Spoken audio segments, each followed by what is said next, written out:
वक्त हमारे साथ बातचीत करने के लिए मौजूद हैं सीमा और सचिन के सबसे पहले वकील, जिन्होंने सीमा और सचिन का बेल कराया था। उसके साथ साथ तमाम जो जेवर कोर्ट में केस उसका चल रहा था वो वही लड़ रहे थे।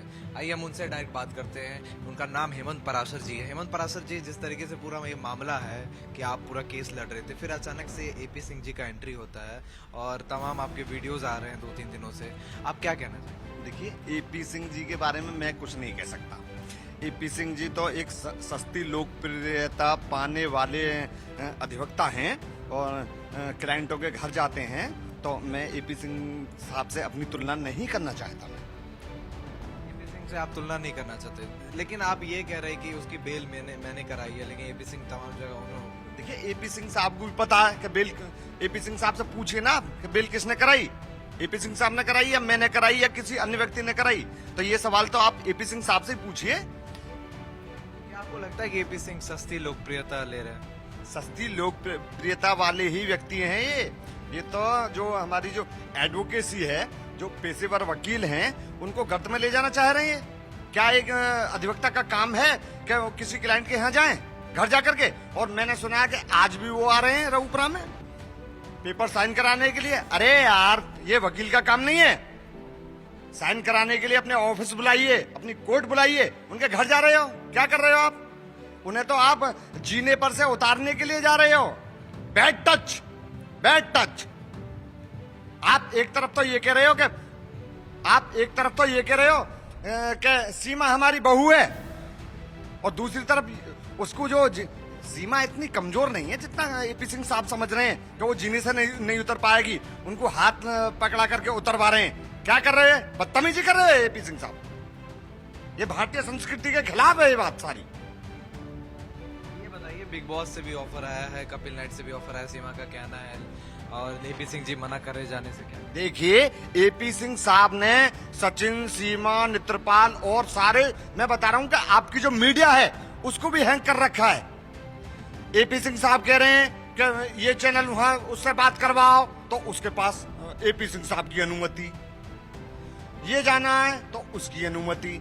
बिग बॉस और कपिल शर्मा, मैं बताना चाह रहा हूं, मैं ये जो सारे चैनल हैं, बिग बॉस और कपिल शर्मा, मैं भी पहले देखता था, पर मैंने इनका चैनल, इनका शो इसलिए देखने से मना किया, मतलब देखता नहीं हूं मैं, क्योंकि इनमें सिर्फ और सिर्फ अय्यासी भरी हुई है। एक बहन, एक बाप और एक बेटी और एक भाई उन चैनलों को एक साथ बैठकर नहीं देख सकता। तो क्या मैं अनुमति दूंगा इस चैनल के लिए? क्या आपको लगता है कि मतलब कि एपी सिंह जिस तरीके से सब केस को हैंडल कर रहे हैं, नागरिकता दिलवा देंगे? अरे यार, नागरिकता, मेरी बात सुनिए। 14 अगस्त को एपी सिंह साहब ने क्या कराया? पाकिस्तान मुर्दाबाद। 14 अगस्त को क्या मतलब था कि पाकिस्तान मुर्दाबाद कहना चाहिए था उनको? पाकिस्तान मुर्दाबाद। आप वकील हो या कोई राजनेता हो? दूसरी बात, क्या राखी बंधवाने से सीमा को नागरिकता दिलवा देंगे? बताइए मुझे। राखी बंधवाने से सीमा को नागरिकता दिलवा देंगे या पगड़ी बांधने से सीमा को नागरिकता दिलवा देंगे? अरे यार, कानून के दायरे में चलो। जो हमारे देश के कानून में है, वर्णित है, उसके तहत ही इसको सीमा को नागरिकता मिल सकती है और उसी के तहत ही सीमा को डिपोर्ट किया जा सकता है। जो होगा संविधान और कानून के दायरे में होगा।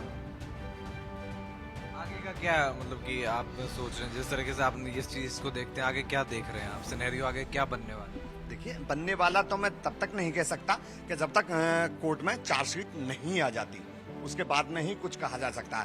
पर लेकिन एपी सिंह साहब हैं कि मैं नागरिकता दिलवा कर रहूंगा, नागरिकता दिलवाऊंगा, मेरा वचन है कि नागरिकता दिलवाऊंगा। अरे यार, कानून के तहत ही सारे काम होंगे।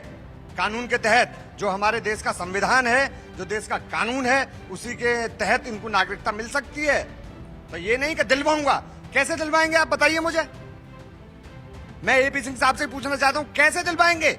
बताइए ना मुझे, कानून के तहत बताइए मुझे कि किस कानून के तहत नागरिकता दिलवाएंगे। मैं भी कहता हूं कि सीमा को नागरिकता मिलनी चाहिए, मिलनी चाहिए। मेरा कोई इंटरेस्ट नहीं है मिले या ना मिले, पर लेकिन मिलनी चाहिए, क्योंकि देखो भारत में आ गई है, पर कानून के तहत सारी बातें होनी चाहिए। ये नहीं कि दिलवा दूंगा।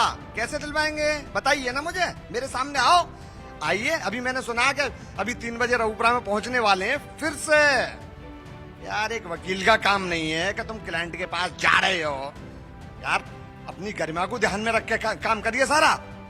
जी गरिमा में नहीं है। एपी जी तो सस्ती लोकप्रियता वाले व्यक्ति हैं, इन्हें पता ही नहीं है कि हम किस पैसे से आते हैं, एडवोकेट किस पैसे में है। उन्हें यही पता नहीं है कि हम एडवोकेट हैं। तो मतलब कि ये जो तमाम चीजें जो हो रही है, आप कह रहे हैं ये सस्ती लोकप्रियता के लिए हो रही है, और बेल भी आपने ही दिलवाया था। और आप कह रहे थे कि तमाम जगह पे उन्होंने कहा है कि बेल, काफी वकील हैं जिन्होंने कहा है कि बेल हमने दिलाई है। क्या किसने दिलाई? आपने एक इंटरव्यू में बोला था कि काफी वकीलों ने बेल दिलवाई। कहा है उसने? मेरी बात सुनिए, तो उन वकील महोदय से ही पूछिए ना आपने किस वकील महोदय ने उन्होंने आपको पेपर अवेलेबल कराए हों। तो चलो मैं कहता हूं उन्होंने दिलवाई, पेपर अवेलेबल कराइए ना। मैं ना कह रहा मैंने दिलवाई, जग हाजिर है, सबको पता है मैंने बेल कराई है। पर ये नहीं कि मैंने कराई। एपी सिंह साहब भी कह रहे हैं कि इसकी बेल हुई, ये जेल गई, तुमने ग्राउंड दिया। और मैं बता रहा हूं आपको, जिस दिन मैंने नेत्रपाल की बेल कराई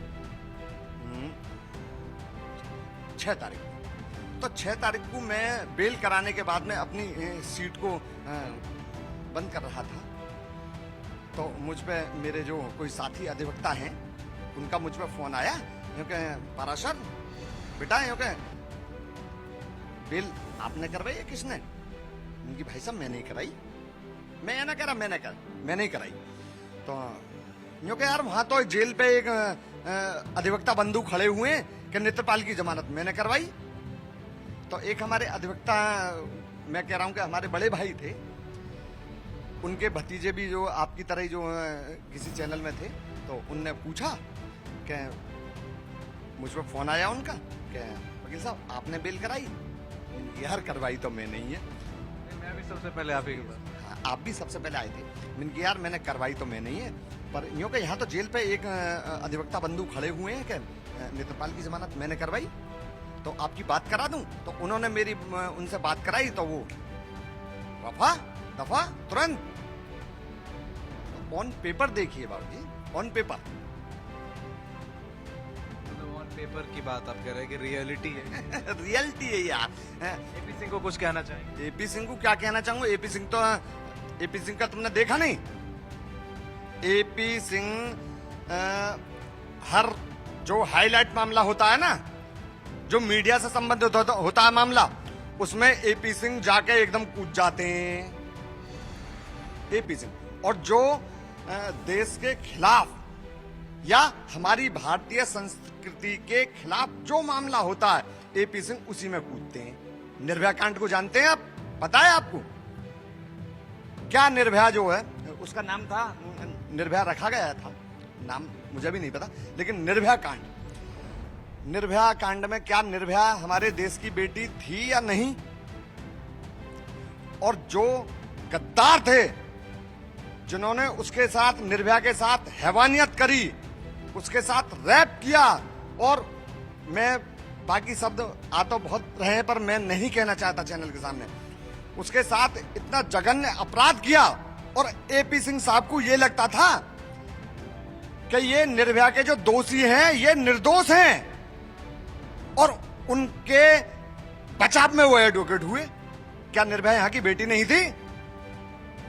मैं एपी सिंह साहब से कहना चाहता हूं, बेशक ये सुप्रीम कोर्ट के वकील हैं, क्या पहले अपनी बेटी थी या नहीं निर्भया?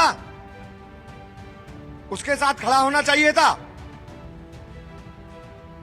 मैं पूछना चाहता हूं एपी सिंह साहब से, क्या करना चाहते हो आप?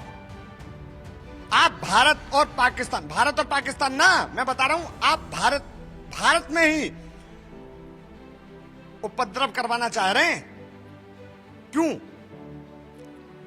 कि सीमा पे जो खुद सीमा नहीं कहना चाह रही कि पाकिस्तान मुर्दाबाद, और 14 अगस्त में आप एपी सिंह साहब बताइए मुझे, 13 था, लेकिन हमारे यहाँ तो 15 अगस्त का बहुत महत्वपूर्ण पर्व है, बहुत बड़ा पर्व है 15 अगस्त, और वो 13 अगस्त में यहाँ भारत में 15 अगस्त मनाना चाह रहे हैं।